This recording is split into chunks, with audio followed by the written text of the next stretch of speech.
right? Because remember, there's nothing down here. We didn't let any blood fill back in. That blood's going to try to flow backwards, but this valve's going to seal shut, and now this part of the vein is collapsed.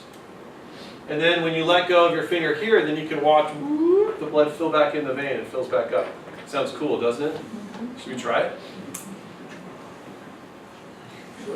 Sure? Alright, so you got to find a good vein. So you look on your forearm, that's usually a good spot. Everybody else try this too, not just me. Otherwise I feel like I'm in a circus or something. Alright, so you're going to pump up your vein a little bit, find a good one. Well, everybody's a little different. Alright, so this looks like a good one. So I'm going to keep blood from coming in, so I squash the vein, and then I can drain it up to a valve. And so that, oh, there's a valve right there, and then I let go and whoop, it just fills in. Did you guys see that? Do it again. Let's try to find another vein. I'll do it over here. Is there light on it? Kind of, sort of. Let's try this vein. So I'm going to keep blood from coming in. I'm going to drain that whole vein so it's totally flat. And I pick my finger up and whoop, it fills it back in. Cool, huh? Isn't that cool? Did you guys see it? Yeah. Yeah, don't show me again. Yes? And they say like you blow out the vein. What does that mean? Blow out the vein. So like if you're taking blood out that vein, or usually just some of the smaller ones. They say like, oh, you can't use that vein anymore, it blew out. Is it because the valve's not working, or? I am not sure. Does anybody know? It would be because the walls collapsed from the suction. They pinched down together, so the pressure's off. So you Until your body is able to slowly push blood back through. to it, unless it's like a vein that's been like overused. Right. So then it would be kind of like trying to suck like a thick milkshake through a weak straw. Yeah. And it collapses the walls of the straw. There you go. Okay, anything else? Alright. That was enough fun. Back to serious stuff. Alright, venous return. We talked about skeletal muscle pump. Respiratory pump, we know how that works. Right, that also helps with venous return. Right, so remember, by just inhaling, you drop the pressure around the heart, which increases the pressure gradient between your heart and the rest of your blood vessels, and that helps drive blood back to the heart. Okay, questions about venous return? All right. How do we control blood pressure?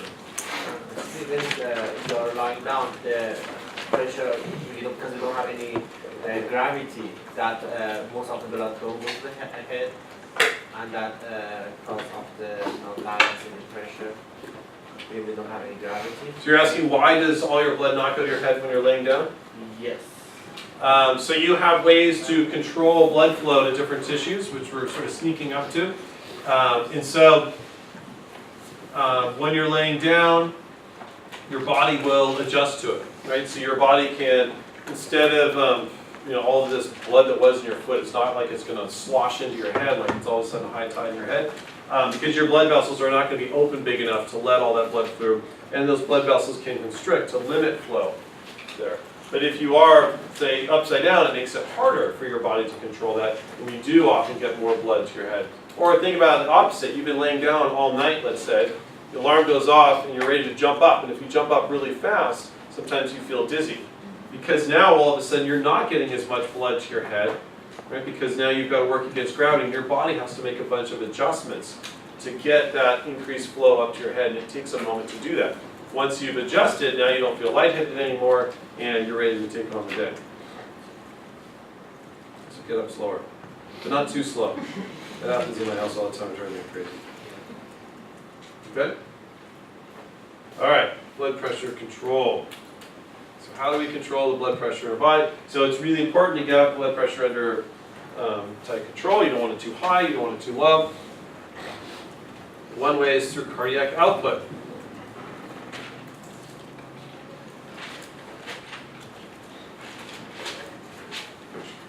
Right? So you can imagine if your cardiac output goes up, you're pumping more blood per time out of your heart, what's going to happen to your blood pressure?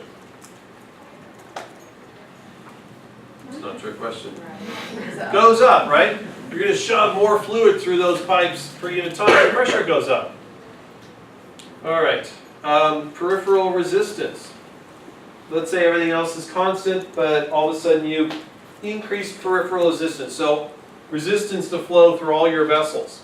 Let's say you make all of your arteries constrict down.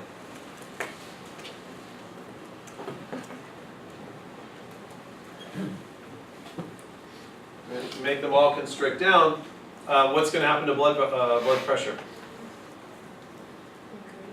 It's going to go up, that's right. So if all your blood vessels, your arteries constrict, but you're going to maintain the same cardiac output, for instance, you're going to shove the same amount of blood per unit of time through skinnier vessels, it's going to cause more pressure. Okay? So this figure here represents the number of parts of your cardiovascular system. This piston represents your heart. Here we've got semilunar valve. Here is your aorta, let's say. It's showing that elastic recoil where you stretch it out. And then down in your arterioles, you've got all these muscles around the arterioles. When those muscles constrict, it squashes down those vessels, makes them skinnier. So if all your arterioles constrict a little bit, that increases the resistance to flow, your blood pressure is going to go up. All right, what else do we have? Your blood volume. Right? So if you change your blood volume, you can change your blood pressure. So if blood volume goes up, what happens to blood pressure? Goes up. Blood volume goes down, blood pressure goes down. So if your blood pressure is too high, just bleed out a little bit, and your blood pressure goes down, right? Bad idea. Don't try that. So how are we going to adjust our blood volume? There's a few ways. Right? So you decrease the volume, you decrease the pressure. Let's talk now about blood volume and regulation. Do we have time to do that? Not really. You guys are hungry, tired, and cranky, huh? Okay, so very exciting. Next time, we're going to talk about how we regulate our blood volume. You have lab